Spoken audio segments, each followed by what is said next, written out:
headed again for Cape Horn and destiny.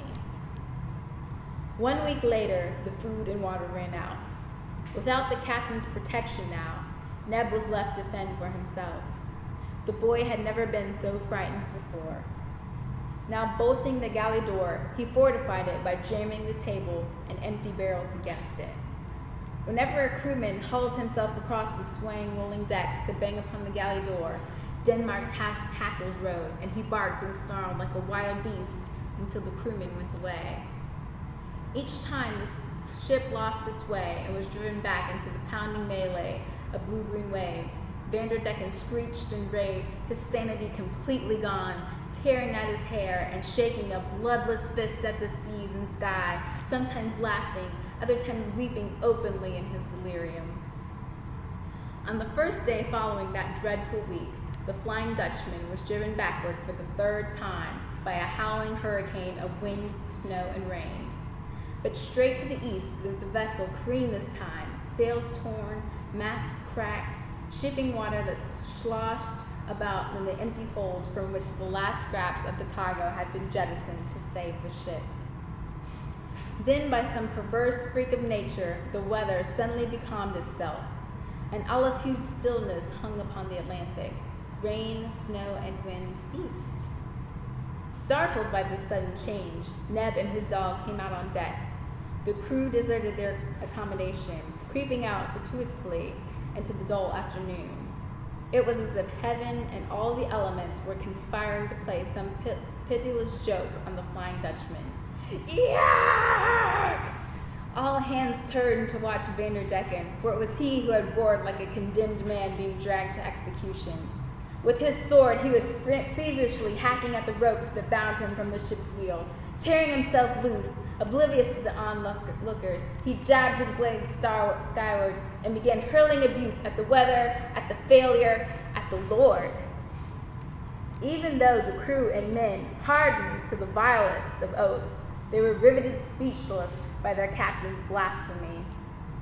Neb fell on his knees and hugged the dog that stood guarding him.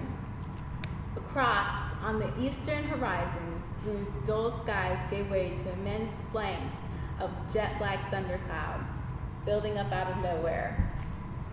With fearsome speed, they boiled and rumbled until they darkened the daylight overhead. Simultaneously, a bang of thunder shook the very ocean, and a colossal chain of crackling lightning ripped the clouds apart. Men covered their eyes at the unearthly scene. The green lights of St. Elmo's fire caught almost every spar, mast, and timber of the vessel, illuminating the Flying Dutchman in an eerie green glow. Vanderdecken fell back against the wheel, eyes staring, mouth gaping as the green-flamed sword blade fell from his nerveless grasp. Ned had buried his face in the dog's coat, but as Denmark crouched flat, he unwittingly allowed his master this view. A being, not of this earth, was hovering just above the deck.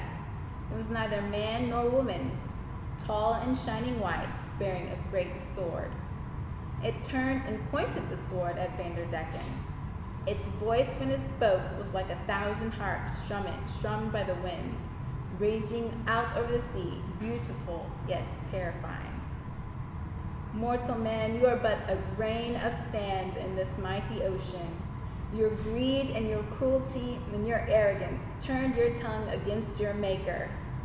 Henceforth, and for all the day's time, this ship, with you and all upon it, are lost to the sight of heaven. You will sail the waters of the world for eternity.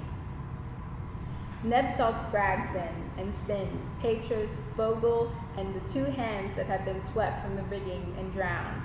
All of them, pale, silent, and dripping seawater, stood by the crew, staring with dead eyes at their captain. It was a sight to haunt the boys' dreams for centuries to come. A sea-scarred ship, crewed by the dead, and those who would never know the release of death, standing in the fiery green light, silently accusing the captain who had brought the curse of the Lord upon them and the Flying Dutchman. Without warning, the elements returned. At the sound of a second thunderbolt, the waves sprang up. Icy sleet carried sideways on the wailing wind drove a huge roller, smashing into the vessel's port side. Neb and Denmark were washed from the deck straight into the Atlantic Ocean. Clinging to the dog's collar with both hands, the boy did not see the wooden spar that struck him, nor did he know that his good and faithful dog pulled him up onto that same spar, saving them both. The last thing he remembered was a cold abyss of darkness. The Flying Dutchman receded into the storm-torn darkness, leaving astern a dog clinging to a spar with an unconscious boy draped across it, castaway upon the deeps. Van der Decken and his crew sailed cursed into eternity, leaving the Dutchman's wake two castaways upon the sea. A struggling dog, a helpless boy, pounded by storm and wave, victims of the dread Cape Horn, that deep and watery grave. But lo, an angel returned to them, commanding serene and calm, bringing a message into their minds, preserving the friends from harm. You are saved by innocence of heart, and granted your lives anew, the gift of heaven's mercy bestowed in faith on you. I am sent to bless you both with that which you shall need, boundless youth, understanding, and speech to succeed. Throughout the ages roam this world, and wherever need is great, bring confidence and sympathy, help others to change their fate.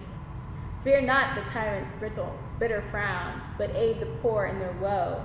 Make truth and hope bring evil down, spread peace and joy where you go.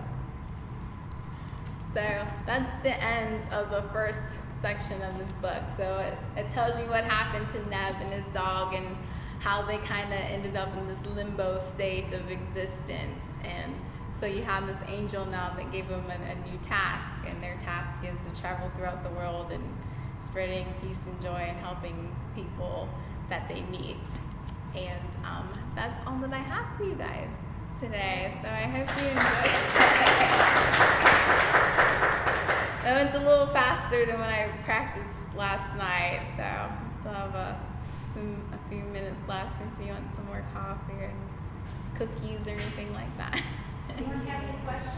Yeah, questions about the books, about the costumes, about boring work. What do you want to talk about? Is your costume like homemade like that? Yes, I made this. This is actually the third version that I made of this costume. And it took me about 3 months to do it. At the time, my boyfriend was very frustrated with me because all I did was sew. And the coat is made out of upholstery fabric, so things you would cover furniture with.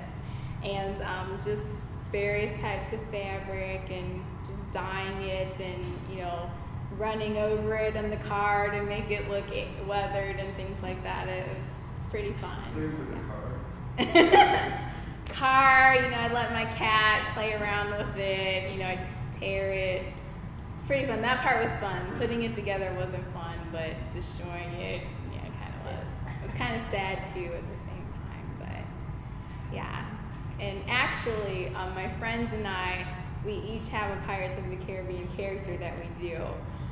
Unfortunately, I'm the only one in Columbus, which is why they're not with me. But I do have a friend up in Cleveland. He does Jack Sparrow. His wife does Elizabeth. My friend in Dayton does Mr. Gibbs, who is Jack's first mate. So we're just kind of scattered around the state. And throughout the year, we do different events, like at the Renaissance Festival. Sometimes a business will hire us for entertainment or whatever. And we all get together and interact with each other, and it's just hilarious. Because once my friend puts on that tricorn hat, he's all like, and it's just really great. It's really fun. So, any more questions for me? All right. Thank you guys for showing up.